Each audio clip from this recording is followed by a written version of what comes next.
Matthew Wheaton with Rush the Mail. I'm Hillsborough High School football coach Michael Washabaugh. Coach, you guys are 0-5, but last week, one thing I've noticed, did a little math. Your first 4 games, you only scored 37.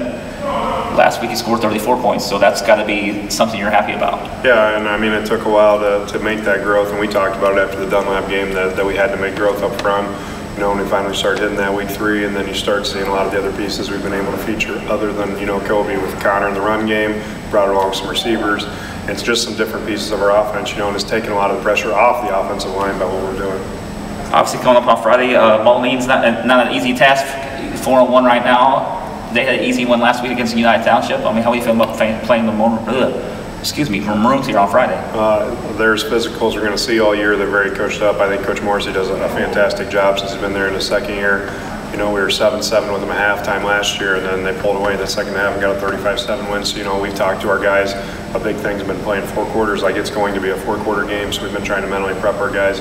You know, it's going to be a very similar offense. They do run a little bit of spread stuff, I mean, kind of like Quincy, but in their wing sets, and they have 3 talented backs, so it's going to be, you know, no different from last week. That was one thing I was gonna talk to you about. Looking at the numbers, they have 1,451 rushing yards. I mean, how tough is that running game for the Moline?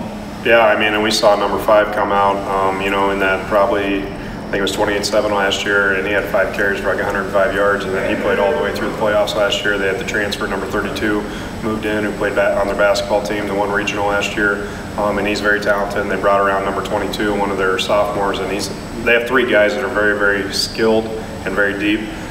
They platoon up front. Their offensive line's very physical, does their job, and they've got playmakers on the perimeter. Their tight end got a couple touchdowns in that Geneseo game week 1, you know, and they've really brought around their other receivers. So they've got multiple pieces. Just because they're in a wing set doesn't mean, you know, they're going to run the ball every down, but they've really, you know, developed their offense, and they're able to feature multiple guys.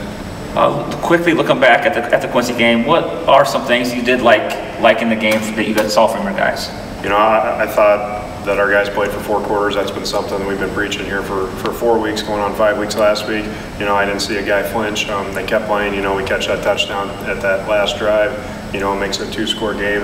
You know, we're still giving up a ton of yards on defense, but our guys were fighting, you know, and it's going to be the same thing we need this week. Obviously, offensively, you know, the last 2 weeks we've been able to definitely get more guys in the mix, and it's taking pressure off of our run game in the box, you know, and we've been able to kind of push more and more in the pass game.